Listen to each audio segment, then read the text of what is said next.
There is so much bloody jargon in the world of startups and business, and our next guest wants to break it down. My favourite guest in quite a lot of time, Gabrielle Dolan, is founder of Jargon Free Fridays. I want to make it jargon free every day. We could, but welcome. Thank you. Yes, I would love to make it jargon free. So where did the idea come from? How do you become the founder of Jargon Free Fridays? Look, it's my passion is around helping people communicate in a way that's real, and literally Jargon Free Fridays came from a client sent me one of those Dilbert cartoons on a Friday. Right. And I just had this thing and was like, what if we just I'd send it out as a challenge to not use jargon today, and it was on a Friday, and thought, what if we did this every Friday? Yes, and how's it gone?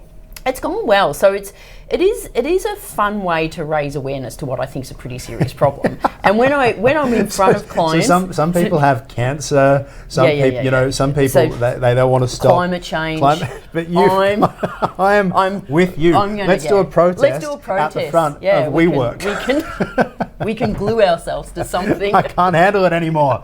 All right, because in the startup process, of course, you hear a lot of jargon and a lot of terms. What are the ones that kind of raise your eyebrow or make it twitch? One at the moment is pivot. Everyone's pivoting. So Does pivot mean the economy's stuffed and our business model stuffed? Well, we used to change. But now, agile and everything, change seems too slow, so we need to pivot. We need to pivot. Yeah. Future is the one that we had someone come up with a show concept, and they said, "I'll call it Future this," and I was like, "Future now feels so 2005." Everything in future-proof. We need to future-proof.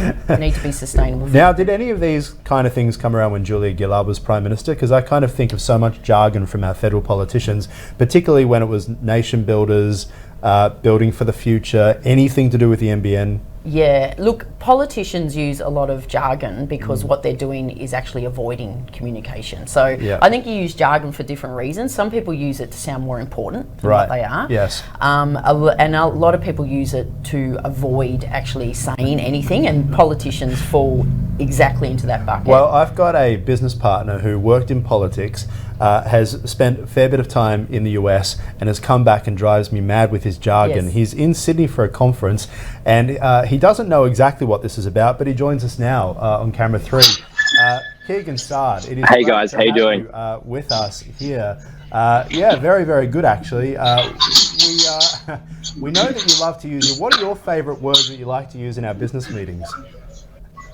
Well, look, I'm in Sydney at the moment meeting investors for our startup, and it's all about hustle and making sure that we hack it to the pivot, and then we need to make sure we have enough burn rate to ensure that we get to a situation where we survive. So they're the ones that I love the most. Gabrielle, your view on these words?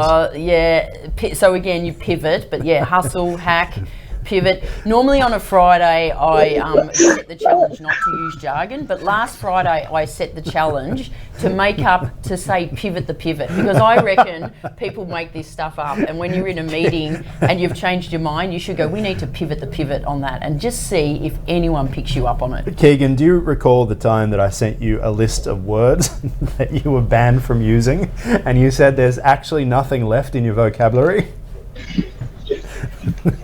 Look, the thing is that now I know how to push Aaron's buttons. It's now more important to use these words. I spend a lot of time at night now looking at making sure I know the new buzzword and the new word, just to really tick him off. So this is great. This is what we do at Ticker. It's great. Basically. Do you need to marinate and revert back? No, marinate. What does that mean aside from outside of the kitchen? It's just like I said, unless you're actually marinating something, do not use marinate. Yeah, I'm going to marinate Keegan if he comes up with any more of these terms. Keegan, we know you've got that conference. We'll let you get back to it, of course. Thank you so much for talking to us. Thanks. All right. That is our business partner, Keegan, who... You really set him up there, didn't you? Well, when you get this far through business, it's like a marriage, as you know. We got to one-up each other every now and then, and I'm sure he'll get me back at some stage too.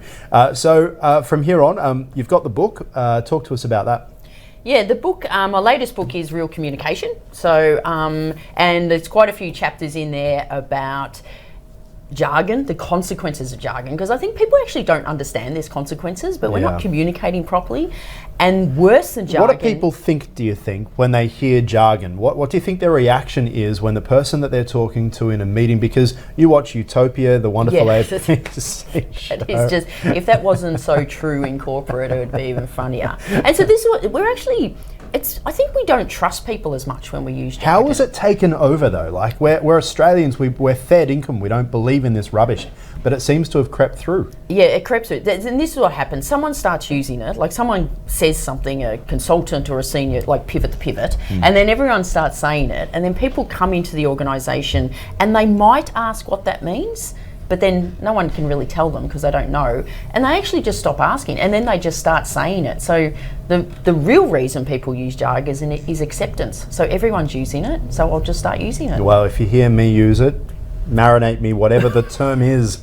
Well, one of the real dangers. What does even marinate mean? What is when they talk about? I'll think about it overnight. So I'll pop that away. Let it all soak it in and think about it. I see. Marinate and then revert back. But the reality is we don't know we're using jargon a lot of the time because we just use it so much, and it's only when people go, so what does that mean? There was an episode of Utopia they had on a couple of weeks ago before it finished, and they brought in a consultant, and it reminded me, because it's made by Working Dog, of the original Frontline, where they brought in the American consultant, of course, the famous American actor, and he's using all this jargon, and everyone in the office is like, this guy's a dickhead. But these days in Utopia, we've become, as Australians, used to hearing consultants use these terms. What's happened? I know, and no one's. It takes courage to go, what do you mean by that? Like ducks in a row is a classic. If you're in a meeting and everyone goes, we need to get our ducks in a row, everyone nods in agreement. No, we don't nod in agreement. And says, we run them over, is what we do. We don't nod in agreement. Never nod in agreement. I was on a holiday recently, and the kids wanted to go on a paddle boat, and there was ducks on the lake, and I thought it'd be hilarious if I could take a photo of these ducks in a row. Right. It took me about 45 minutes. It's really hard to get ducks in a row, even when they're ducks. But we say ducks in a row. Like, how does that help anyone understand anything? How do we get a copy of your book, Real Communication? It's available. This is your book, isn't it? That is my book. It is spruiking someone else's book. I don't know. It's in all bookstores online. Right. Or probably in some crap bookstores as well. So. I'm scared to write a book because I'm scared it will be in like the $5 bin really quick. Yeah, that as an author, that's one of your worst nightmares to see it. But anyway, I'd just buy them all and then flog them for $25. I very much enjoyed speaking to you, Gabrielle. Thank you so much for your time. Pleasure.